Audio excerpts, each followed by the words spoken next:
for national competitive award, but also 3 out of 4 don't get it. So I want to say this is a walk in the park. Yeah. Take it away. So thank you very much for coming today, and anybody who happens to see this. My name is Michael Staffel. I work for the Institute of International Education. I think I have a badge. There it is. I've been working for the Boren program off and on since 2005, so I'm very familiar with this. I did not know what it was before I started working at IIE, which is a shame. We've been around since 1994. I was in college in the 90s. I could have taken advantage and gone to Japan on the government's dime way back then. What is Boren? Some of you already are familiar with it, but the idea behind Boren Awards is that we need more people in the federal government who have language and cultural experience that currently we are lacking. So what does that mean? We are looking to promote less commonly taught languages. We're looking to promote less commonly visited areas of the world. That's where Boren comes in. The government's fond of throwing money at a problem. This was one of those issues in 1990s, and very rarely does it seem to work. We've been around now for almost 30 years. The Boren was created in 1991. We started giving out awards in 1994. So we have a long history. This is a attainable award. I just want to make sure you know that, but there are eligibility issues. You have to be a US citizen. This is similar to a CLS, a Critical Language Scholarship, or a Gilman or a Fulbright. These are government-funded programs. Our program is funded by the Department of Defense. The other ones I mentioned are all funded by the Department of State, but these programs require US citizenship. No green card, can't be a dreamer. There are programs for those applicants, but this is not it. So I just try to get that off. This program is for summer 2022, or fall 2022, or for winter 2023. If you're here for spring funding, that ship sailed last year. So this, I want to make sure you guys, I have a slide, but it's all the way at the end. And I usually get somebody in the, at the very end. So I don't want you to have to sit through an hour and hear that then. We have certain areas of the world, as I said, less commonly taught, less commonly visited areas of the world. So we do not go to Western Europe, Canada, Australia, New Zealand. Those are the places where most study abroad students head out to. That's why we don't go there. This program is designed to lure somebody away from, say, going to Spain or going to France and get them to try a different part of the world. You have to maintain your student status while you're on the Boren. So do we have any graduating seniors, somebody who's going to graduate in May? So that may be an issue. You're going to work with your advisors and find out, is that going to prevent you from accepting the Boren? There are certain things you may or may not be able to do here that some schools allow their students to basically defer graduation until they get back from Boren. Boren does not have a credit requirement. You don't have to be earning credit on the Boren, but you do have to maintain your student status. And some schools have a credit requirement to keep your student status. So you're going to have to wrestle that with your school. You can't be a dual citizen of the country you want to visit on Boren. So my sons are both American and Colombian citizens. They would not be able to do, see? What? So they would not be able to, you'll hear a little bit of it as I mentioned South American words. It's all from my wife's side. None of it's all, I'm an imposter. So basically, if my sons want to apply for Boren when they're in university, they are not going to be able to go to Colombia because they hold passports for that country, but they could go to Ecuador, they could go to Argentina, they could go to, Panama. So there are places they could go.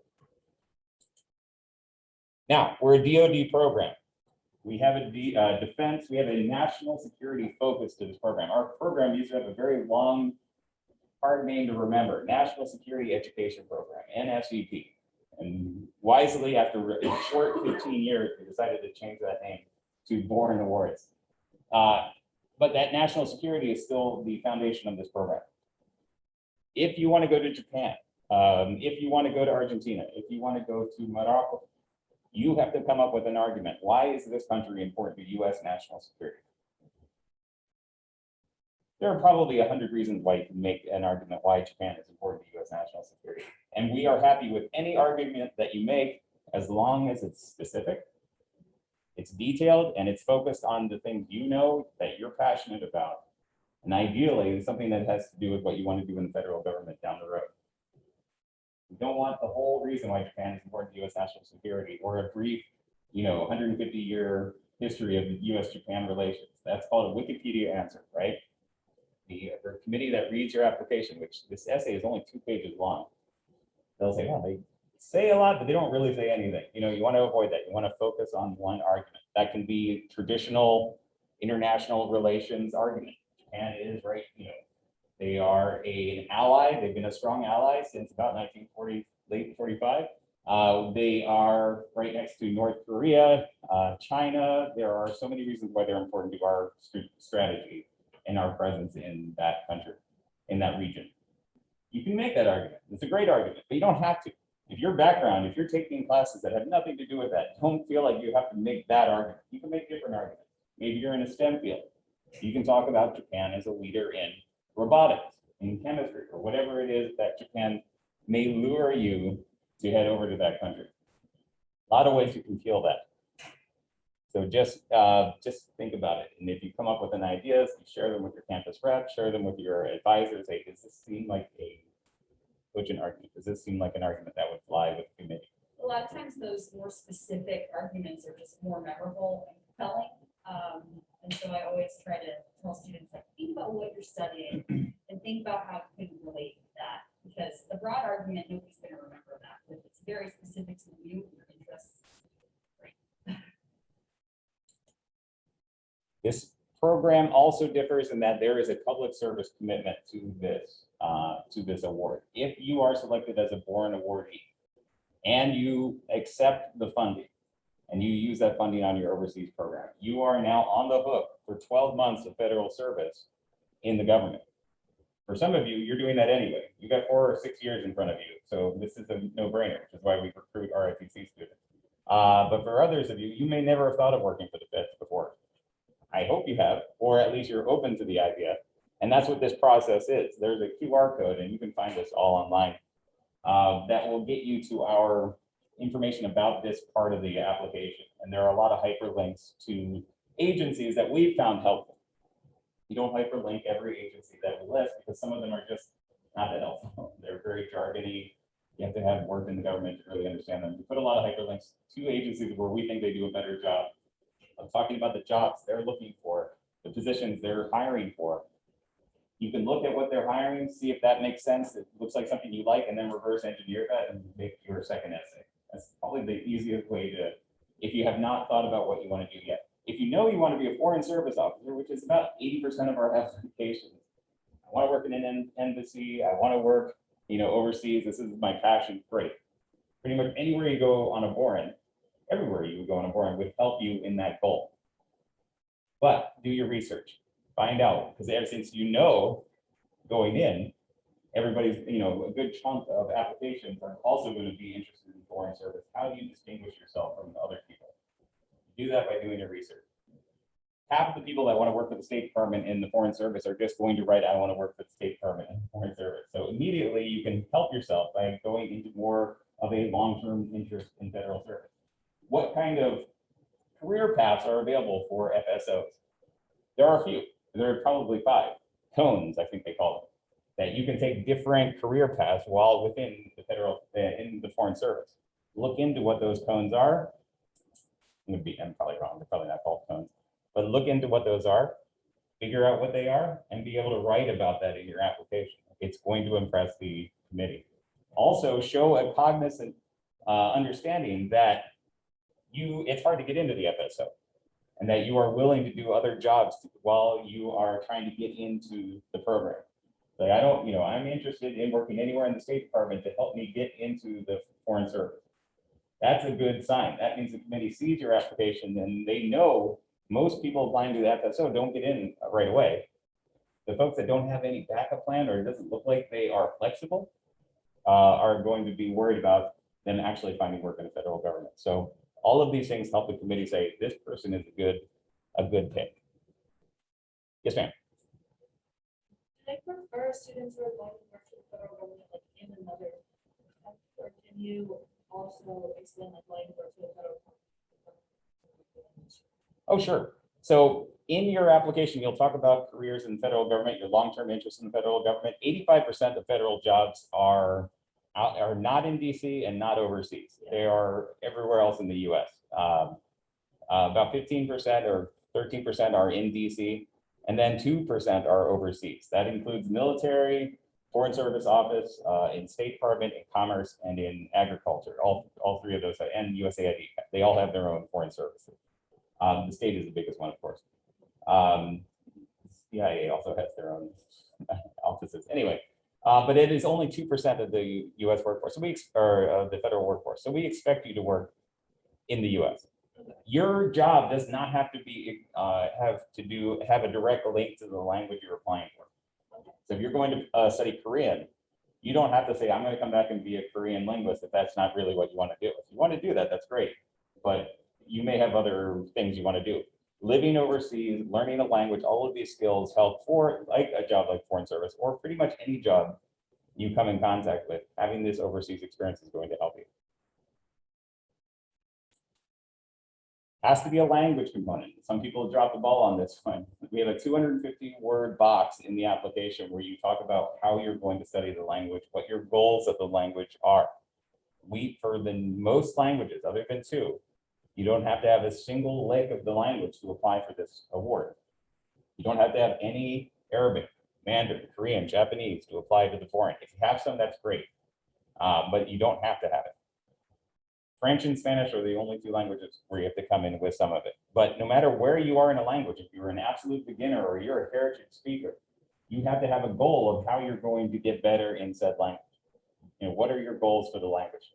How are you going to achieve those goals? So that's what that 250-word box is. So you're going to put in the hours a week you plan to study. There's going to be a little section for that. But you're also going to talk about the things you're doing outside of the classroom. Volunteer work, maybe join local sports clubs or activity club, you know, getting involved in the community, basically immersing yourself in the culture. Homestay families are very popular. You don't have to go find these programs yet. You're writing about what you plan to do should you be selected for a Boren. Similar to the programs you're applying for, the overseas school through your study abroad office, your application for that fall 2022 program may not even be ready until after the Boren Awards deadline. That's fine. You're talking about what you plan to apply for if you haven't already done so. So it's fine. If you don't get into that program and you're selected for a Boren, we will allow you to go find a new program in the same country, same language. We're very flexible after you get selected. We fund 2 types of programs. We have our own programs that Boren runs. We have programs with sponsors here in the US and overseas. These are called our flagship language initiatives, or FLEs. We also have the self-identified programs. That's the majority of the funding we give out. That's when you go to your study abroad office, say you're interested in Korean, they have a program in Korea for you. You tell Boren about it and ask for the funding to pay for it. So that's a self-identified program. The flagship programs that we do are language intensive. These programs are for people who are really interested in focusing on language. This is a rigid program. You have to do a summer domestic program at University of Florida or University of Wisconsin, depending on the language. And you have to go overseas in the fall. You can't skip either one of those. It's intense, it's credit bearing. You get a transcript from University of Florida, University of Wisconsin for the summer program. You get a transcript from, I believe it's Brenoir University or Brenoir College, gives you a transcript for the overseas portion of your programs. And you can use those transcripts perhaps to help fulfill credits here, or you just hold on to them and use them down the road if you need to show proof that you took these classes. But the idea is you'll get transcripts, you'll get proof that you did these, and your language skills will increase. These are fully funded, 99%. We don't cover certain things. I'll get into that. But the idea is there's no budget section to this unless you decide you want to stay longer, and that's another conversation. But if you do the summer fall program only, you're hitting all of our preferences. You're picking a preferred language, you're picking a preferred country, and you don't even have to worry about telling us what it is, because we know what it is. All you have to talk about in this 250-word box is why you chose this program. What made a FLE important to you? Why did this call to you? The African program, this is really the only way to win a French award. So if you are interested in studying French, this is it. We have not given out a French Boren outside of athletes since athletes started in 2010. So just good to know. You can, in theory, apply to French outside of athlete, but this is the only way it's preferred language. You have to have intermediate high to qualify for this program. We tried letting folks with lower levels of French get into the program in the beginning. It turned out to be too hard for them. It kind of slowed everybody down. So now it's intermediate high. If you've had 2 years of French in your background, you should be okay. If you had all that French in high school and it's been 2 years since you've been to high school, start studying now. We wouldn't call you on the phone to test your French until around February. So that gives you time. The Swahili program, Akan, Twi, Wolof, and Zulu, you can come in at any level of the language. The Swahili program and the French program, we get 90% of our applications for this. Those are the two most popular ones. We have programs set up overseas to teach these classes. That's a picture of one of them there. The Akan, Twi, Wolof, and Zulu, we get only a handful of applications for each of those languages. If you happen to be interested in one of those languages, you're going to have to find your own fall program. We don't have our own. You're still going to do the University of Florida for 6 weeks, but then you're going to tell us about the program you're going to go to in the fall. If you need help on that, you have your campus rep. And if you need help on that, you have us, because we can tell you where people have gone in the past. Although now it's been 3 years, so all that information may be a little outdated. If you're a person who says, I don't care where I go, I just want to get overseas, I want to have a good strategy on getting the best option to get the award, this is it. Indonesian. Not a lot of people are banging down our door to go to Indonesia, which is why we created this.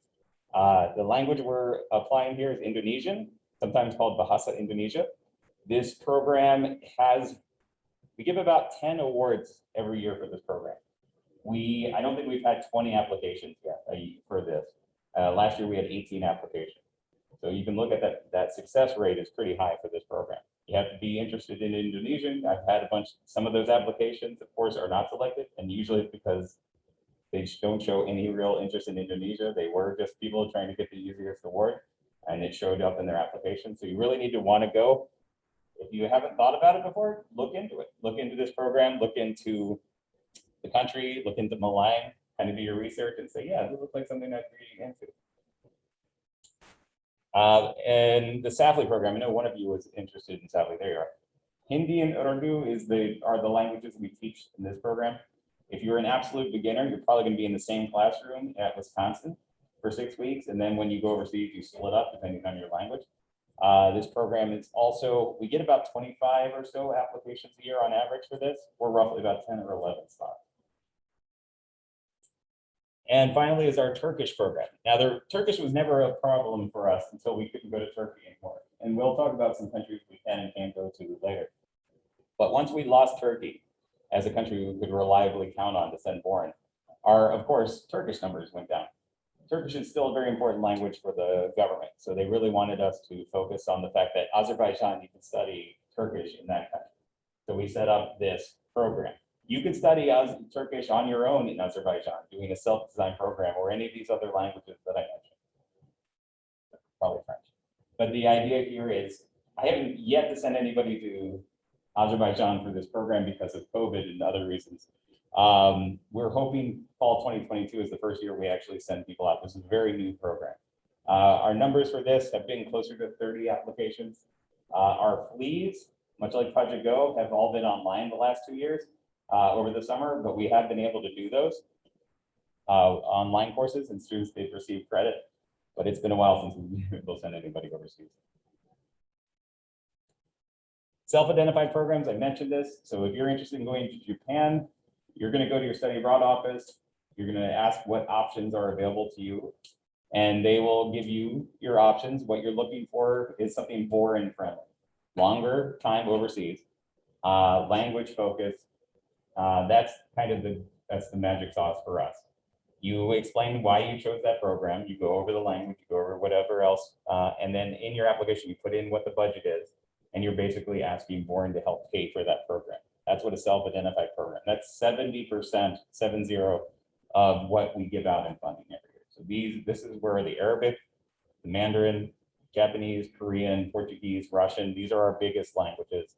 That's where we don't need initiatives for these languages. They're very popular already. Any questions about funding or about how you get a program? All right. Funding. We will, if you can go overseas 25 weeks or longer, you can request up to $25,000 for that program. That $25,000 will cover a variety of things. If you can only go for a semester, $12,500 is the cap. If you are in a STEM field, you can apply for a shorter 8 to 11 week program as long as you're an undergrad over the summer 2022. Whether you do an 8-week program or a 52-week program overseas, it's still a 12-month commitment to the government. That doesn't change. So one of the people ask me, they go, well, how can I make my application more competitive? Add time. That's the number one thing you can do. If you're able to do it, add time. If you can do 9 months, do 9 months. Don't go shorter.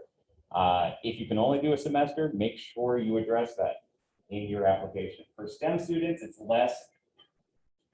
kind of more understood why a STEM student wouldn't be able to do more than a summer.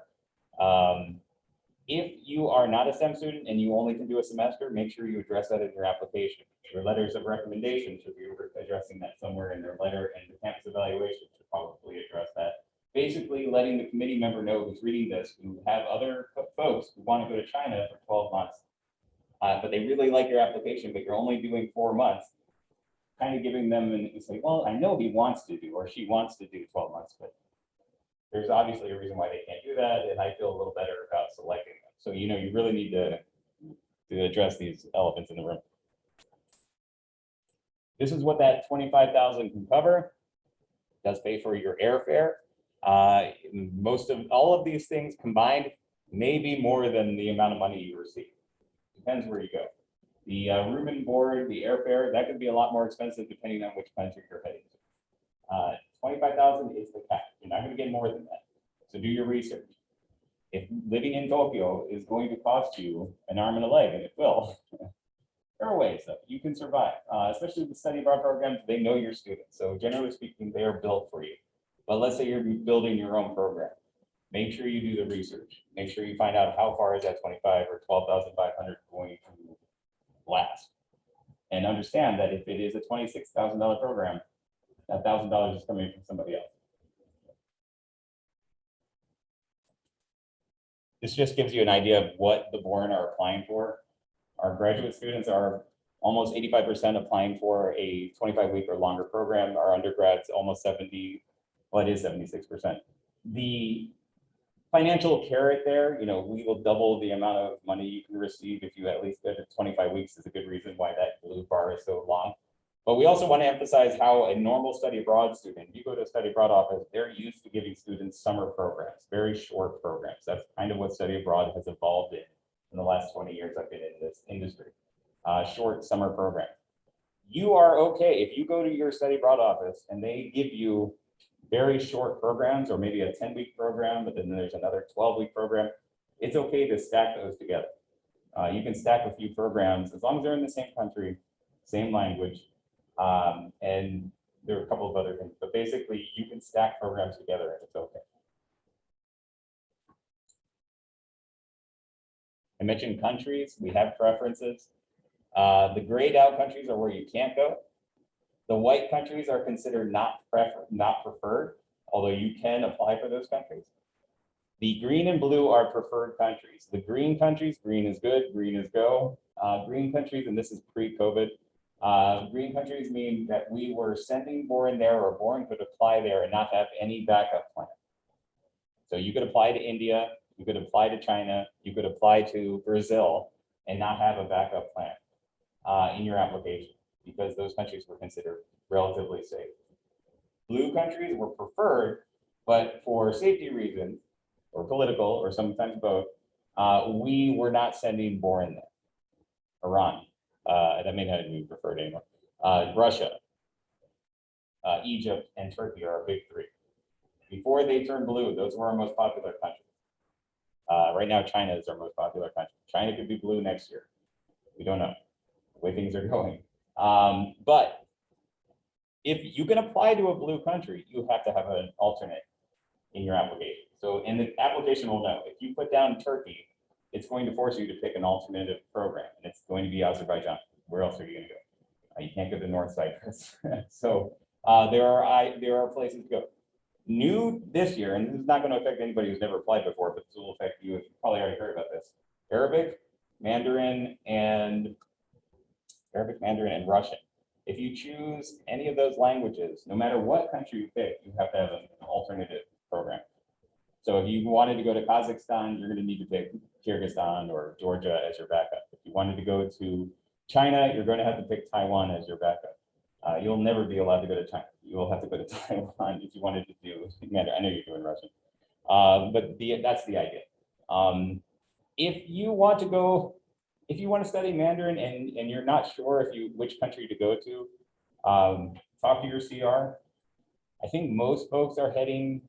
We are seeing definitely a shift to Taiwan as it's getting harder and harder for people to get through their background investigation if they lived in Beijing. But China is still, up until the last time we sent people overseas in 2019, China has still been our #1 country for for years and years. But Arabic is our #1 language, our most popular language. But Arabic splits it up a bit, which is why if there was 1 or 2 countries that spoke Arabic, we definitely probably have them as our top leader. Egypt used to be our top Arabic speaking country. Now it's Jordan. But Jordan is very close to Morocco in popularity. These are the languages that we prefer. There are certain languages that you can still apply for that are not necessarily preferred, but they are available. For example, Mongolian. You can study in Mongolia. You can study the language Mongolian. Neither of those are preferred countries. You can still apply for it. It's in a region. It's in Asia. You can apply. French is the only language there that we have that requirement that you be intermediate high. It's also only preferred if you do athlete. If you want to study French and let's say in a different country in Africa, or you want to study French in Morocco, you're going to have an advanced level of French to qualify. And again, we haven't had anybody win a French Boren since 2020 outside of Africa. If you are interested in Latin America and you have a Spanish background, you'll notice Spanish is not our preferred language. Again, Spanish is the #1 language spoken in the federal government after English. So the need for someone to learn Spanish is not seen as a great need. And therefore giving $25,000 to somebody from a limited amount, that's a tough sell. What we try to tell our Spanish people is that go to Brazil. Go to Brazil, learn Portuguese. The benefit for you, you add a 3rd language to your resume. The benefit for you also is that you're a much more competitive applicant in the Boren. And the benefit for the government, we have somebody who understands a little bit more about Brazil and Portuguese, or about Mozambique and Portuguese, or Angola and Portuguese, right? It is considered a preference for the program. You can also study indigenous languages. Every African indigenous language is considered preferred. And there's so many that we would take more than 3 slides to list them all. So we just put African indigenous language. You can also study South American indigenous languages if you wish. You cannot study a Native American indigenous language here in the US, which is why it's grayed out. We every now and then get somebody who asks. You can study indigenous languages in Mexico, if that is something you want to do. So there are opportunities there. Any questions about languages? You didn't see the language or country you were interested in? This is when I found out you wanted to study Gaelic. Yes.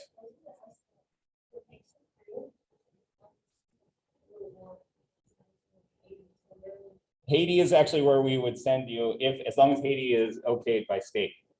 Depends on the program, depends how Haiti is doing at that time. Again, we're looking at summer, fall, winter 2022, 2023. So by that point, there may be parts of Haiti you could go to, but that's generally where people were studying Creole. You can do it in the DR.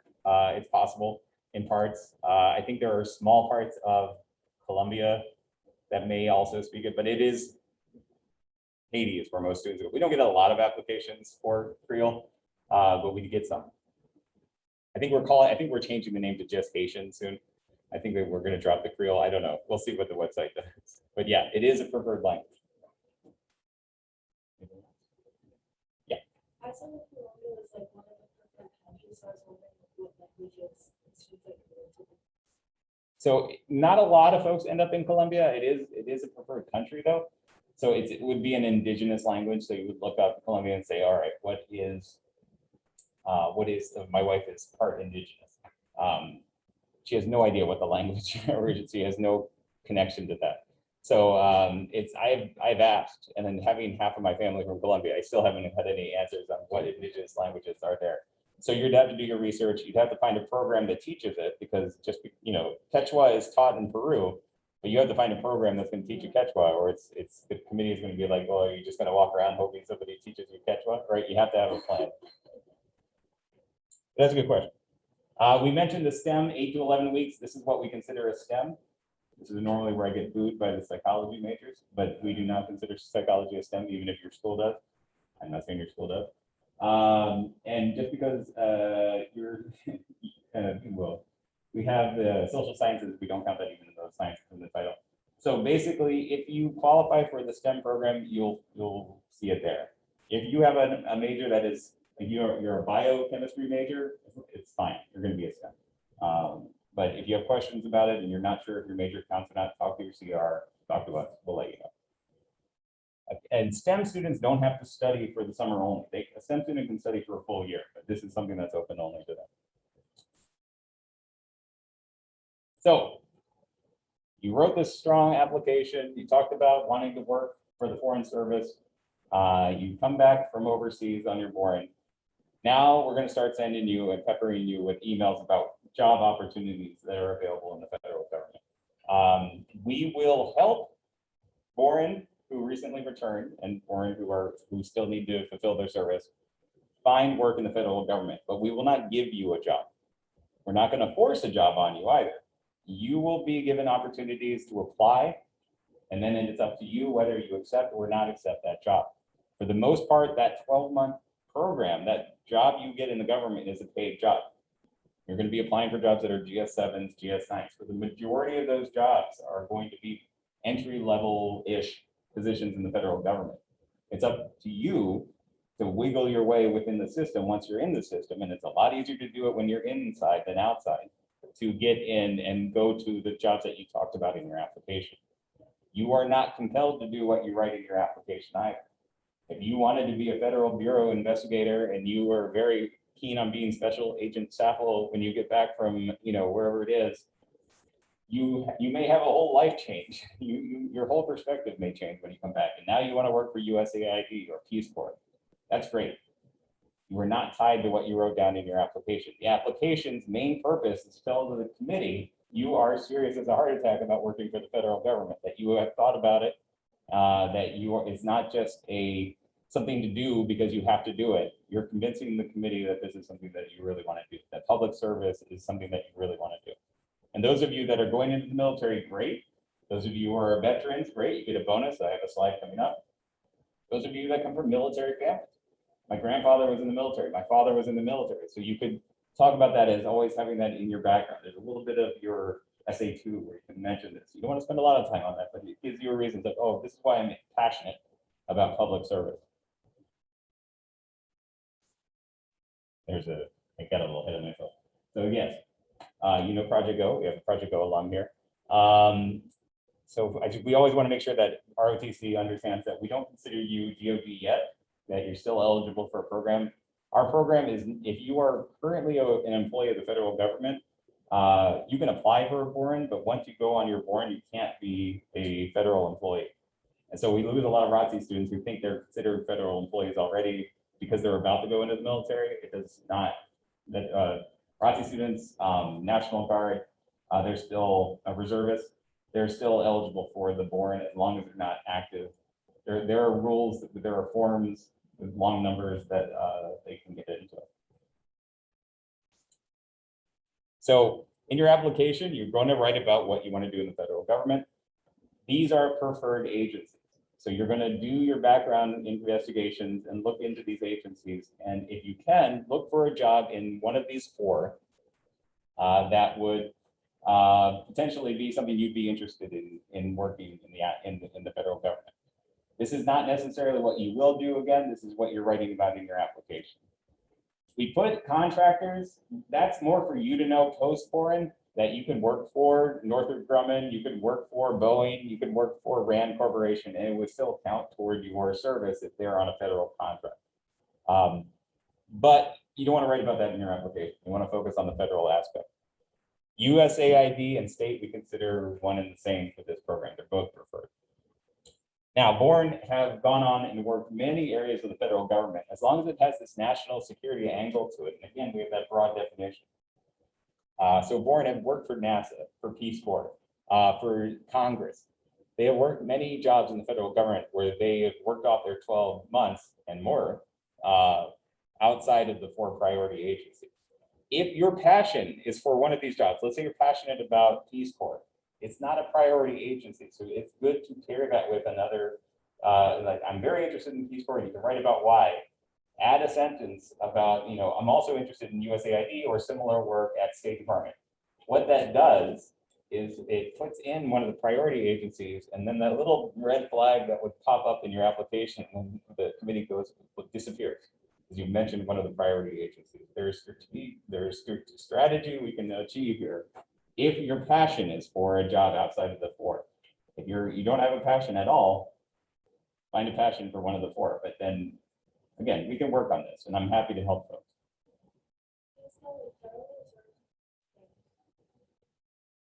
It could be. So you would look into it and say, is there an international section to the Federal Reserve? If there is, yes, it's likely going to count. But you really want to be careful that you make that point in your application. There are different parts of the federal government that trace, for example, transactions between governments, transactions between suspected terrorist groups, and they're basically doing the money trail investigation. So I don't know if that's the Federal Reserve, but that could be another part of the Treasury. That could be a bunch of different areas. Just really do your research and again, look into the priority agencies and see if something is similar in one of those as well that you can add in. That may be FBI, that could be CIA, that could be a different intelligence community, DIA maybe. Sir, yep, oh, you're good? Thought I had more. Nope. The application itself is not that long. It's 2 essays. They're roughly 800 words each. I'll get into that in a minute. You have letters of recommendation. You need at least 2. It's good to have. If you are studying the language you want to apply for, if you're taking Japanese now and you want to study in Japan, get your Japanese professor to write a language evaluation. It's a good idea. You're going to need a language evaluation if you're studying for the AFLI in French. We're going to want to know that you speak French. You don't have to have that. So if you're applying for a language you never have studied, of course, you're not going to need it. And if you're taking German right now, your German professor can write a letter of recommendation saying what a great language student you are. That works. They're not going to do a language evaluation because we don't really care. We can see your grades in your transcript. You may also need to make that argument in your application why you're making the switch from German to whatever the next language is. Transcripts can be unofficial for our program. So as long as your name is on it, we can clearly see your classes and the grades you have and University of Alabama, even if it just says Roll Tide somewhere in the background, we'll take that. You don't have to go buy it. I don't know if your school charges for transcripts, but a lot do. But it's pretty easy to get an official transcript. Good. So just make sure your name's on it. Because Georgetown, your name's on it, but nowhere on the unofficial transcript does it say Georgetown. Big pain. There are ways to add a watermark onto a PDF. I'm not going to get into details. Study plan summary. That's basically, so let's say you're doing a self-designed program. You want to go to Brazil. You go to your study abroad office. Generally speaking, they'll have a little PDF brochure, kind of like what our brochure is. In this is the old-fashioned way. When I was in school, we had big giant 3-ring binders that you would just kind of go through each program. Now that's all online. Just save it, the one that you're applying, that you're going to tell us about in your application, and drop that PDF into the application. That way, when the committee is reading your app, if they're curious about the program, they can open up that PDF and take a look at what's going on. I'd say also try to keep that PDF to like under. Oh yeah. I don't know, 10 pages. Sometimes these PDFs are like 50 pages long, and nobody's going to look through it. Do the greatest hits. Yeah. Yeah, I don't need to see Alva's back catalog. I just want to hear dancing queen. Essay 1, national security argument. I already talked about this. Don't have the Wikipedia answer. Focused on what you know. Essay 2, you have a little bit about maybe experience overseas already. For example, you haven't actually gone to Estonia, but let's say you've been overseas. Excellent. So you would talk about that, but if you've never been overseas before, that's not a strike against you. Talk about other things. Maybe you're coming from a more urban area and you moved to this part of Alabama and it's been a transition for you. Or you used to go to really small, I was a community college student, and then I went to University of Maryland, which is about as big as the school, and it scared the pants off of me. I was also only 17. So, sometimes this is how and you're telling the committee basically that you're a mature person, that if you are allowed to go to Columbia, you will find your way back home. It's a very small part of that essay. The majority of essay 2 should be focused on that language, or sorry, on that government job, long-term interest in government service, really focusing on that, because that's where the committee is going to pay more attention. They're curious about your maturity, but they're going to get that from the letters of recommendation and the campus evaluation. No. They want to know, if they give you $25,000, are you the type of person that's going to be able to get a job in the federal government, and that this is indeed a grant and not just a weird loan that you'll have to pay us back 10 years from now. Because if you don't work for the federal government or a contractor or an equivalent job for those 12 months, you do have to pay back on those things. And nobody wants that. The whole idea is to get more people in the federal government with this language. It's just everybody, it's a waste of time for everybody if you end up having to pay us back. The deadline, Groundhog Day, if you're an undergrad. February 2nd, 2022, 22222. So it is a month. Yes. So that is easy to remember, I guess. The idea is we will have an on-campus deadline. Yes, ours is January 7th. So that's a good month, almost a month beforehand. Why is it early? Because well, hopefully we have a lot of applications, but it gives you an opportunity to have people look at your application, look at your essays. In reality, you should have already gone through 4 or 5 revisions of your essay before you even hit. You're not hitting submit until you're done your campus evaluation, but you go through. That is very important. Don't hit submit on January 7th. Just have everything done by January 7th. If you accidentally hit submit, You just can send us an email. Yeah. Yeah, you can't. I have to do it for you. Right, right. I think Fulbright, you're allowed to unsubmit. I don't know. Yeah, Fulbright is different. Like they're supposed to submit and then unsubmit. So. And we use the same system, so it's very confusing. But basically, when in doubt, just send me an email. Right. That will give you an opportunity for your campus rep to go over it, go with you, talk about the things that you know. I understand you know what this means, but I'm not sure somebody outside of your major would know what this means. Or I don't think you really describe the amount of language you're going to be taking, because it's a lot, but you don't say that in your application, and that's really important. These are the things that having fresh eyes on something will help you with. The earliest your overseas program can start is June 4th. The latest it can start is March 1st, 2023, or anywhere in between. For the fleas, we have specific times, so you don't even have an opportunity to change the date because it's already in the system. But for your self-designed programs, you're going to have to punch in what's the start and the end date of those programs.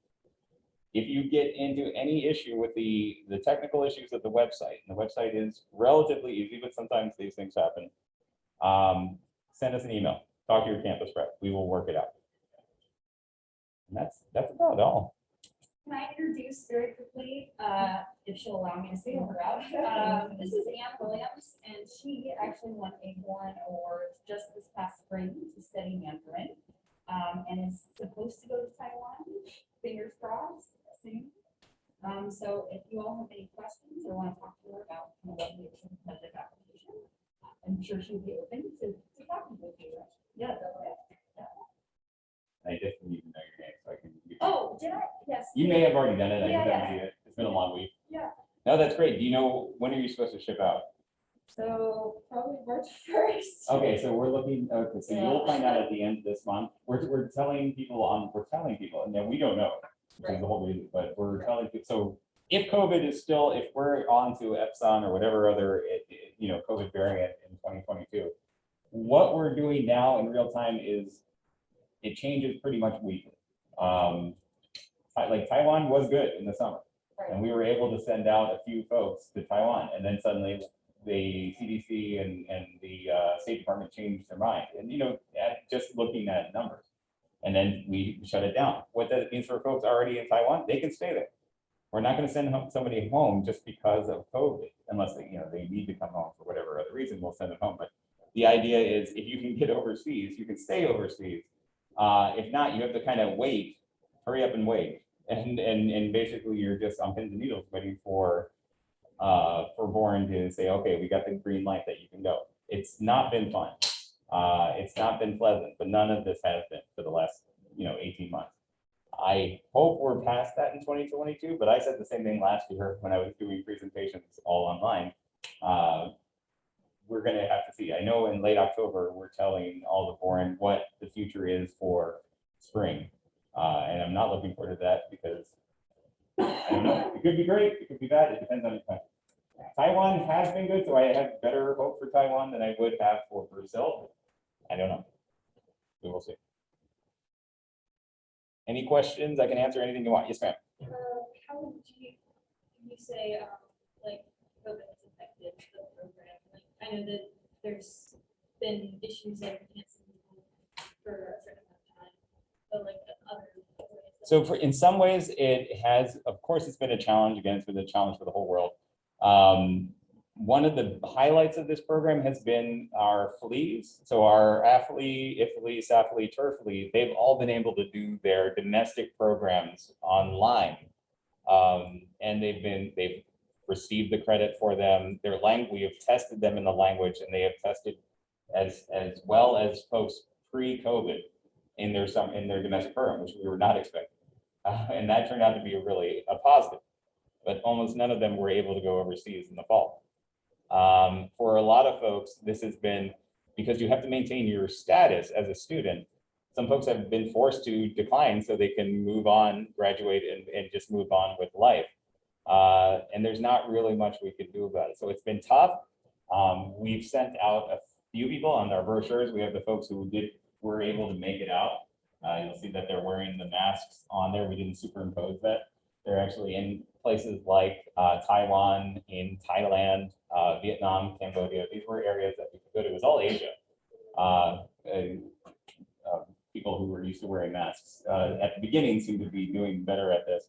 And then there are countries that haven't, and we're waiting to see. And again, we could get the word as this month that we're able to send people to most of the countries. But this is one of those things we'll never know until it happens. It's been a challenge. Anybody else? Sir. Japan specifically, I know Japan's been doing better than us. So Japan, Suga just resigned. We're about to have a new prime minister. I say we, like it's a baseball team I root for. The country is doing better. Their cases are lower. Their vaccination rate is going higher. Japanese have always been tough they're like a giant cargo ship, right? They can't just stop on a dime or change course on a dime. When the Japanese do anything, they put a lot of thought into it, sometimes too much. We're getting through a lot of the medical issues about who can give you the shot is a big deal in Japan. When I lived in Japan 20 years ago, you couldn't go to the mall to get your ear pierced. You had to get a doctor to do it. And that used to be what we did in the US, or your friend would just ice your ear and put a paper clip through it. Fun. As I touched my hole that my friend made for me a long time ago.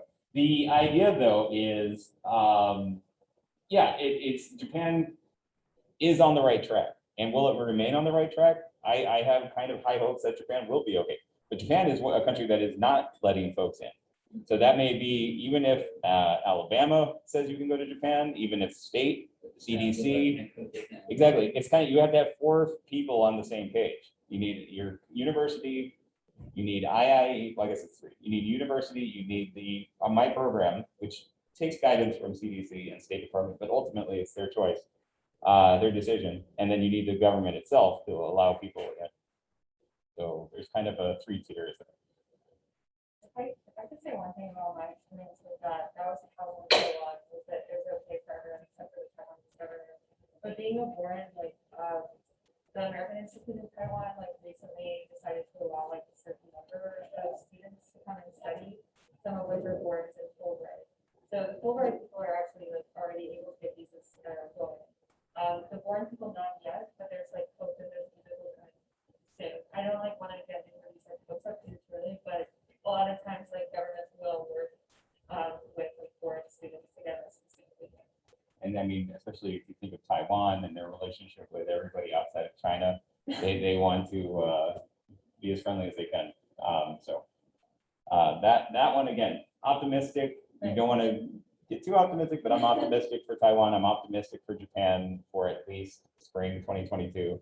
But we don't know. We don't know until, and there could always be another spike. We're going into the cold season. Japan is very similar climate. Tokyo has a similar climate as US, for parts of the US, where it's going to get colder. People are going to get back indoors, and we'll see what happens if it's like last year. Anyone else? You talked a little bit about like the optimal spring funding for people who are doing something like a fleet. Sure. Do you include that in your initial application? Do you do that once you're admitted? How does it influence your likelihood to get the spot, et cetera? Up until a few years ago, I would say if you're interested in the AFLI, SAFLI, IFLI, TERFLI program, I wouldn't say TERFLI because we didn't have it yet. I would say add the spring program if you're thinking about it, because it shows the committee a longer interest in overseas study. It's going to improve your chances. We have since gone back and looked at the numbers. There seems to be no percentage increase in folks who put down 12 months overseas versus the people who are just doing the basic program, the fall program. There's no difference. There has been no preference, which shocked me, but it turns out if you just want to do the summer and the fall, mazel tov, you can go do it. But if you add a spring program, you will have to fill out a budget, and you're going to have to come up with a program. What are you going to do in Tanzania for that spring semester? What are you going to do in Senegal for that spring semester? And there should be a language component attached to that as well. By the time you're in spring, your Swahili, even if you start at 0, your Swahili is going to be at least intermediate, mid, intermediate, high, just based on the history of the program. So you will be able to do certain things like work at a NGO, maybe do some sort of internship and study the language as well. French, definitely. French should be advanced by the time you get out of the AFLI program in Senegal. So you're going to have opportunities to do a lot of stuff. Work with Doctors Without Borders, work with a whole lot of organizations that work in French in Africa. So you're going to have opportunities. You don't have to do an internship. It's The just something. Swahili program, we have a student who recently went to Tanzania, and he's now an advanced speaker of Swahili. I mean, it's very intense. I don't know what it is about Swahili, but it sticks to your bones. Anybody else have questions about study abroad? Thank you very much for your time today. Let me see how we're doing on time. We're actually If doing you all great. have any questions, I don't have my card, but I can write my email up on the board too. Thank you all. If you have any friends who may like, Yes, may we have- give a brochure. We have information up here also on some other State Department sponsored scholarships for critical languages, such as the Critical Language Scholarship, CLS, and the Yeoman Scholarship for Pell Grant recipients. So If you go to our website, we have a webinars right here. And then there's just, you don't listen to this one because it's exactly what I just did, and it's me. So you'll be like, this seems so familiar. But if you go through, you'll be able to find different things. You can click on the, there's somewhere here. My glasses are fogging up. So you can basically see what, self-identified programs, what's that all about, more about the AFLI programs. But again, I gave you a lot of this information. But eventually we're going to put in, like, there's the understanding the service requirement. That one is hosted by the NSEP, the government side of the coin. So they'll actually talk more about the service requirement from their perspective. There will be some on creating a more competitive application or essays. So these, and then toward the end of December, we're going to put out webinars about finishing touches, making sure that you've done the, you're hitting all the marks, dotting all the lowercase j's before you submit. Great. Well, thank you so much. Thank you, ma'am. All right. And again, if you guys have any questions, feel free to get in touch. I can stick around for a little bit if anybody has any questions. I'll go outside. Looks like somebody wants to Yeah, I come in. think we're supposed to vacate the premises at 11. So. Yeah, I'll do that. Sir. I've already got my visa for, that's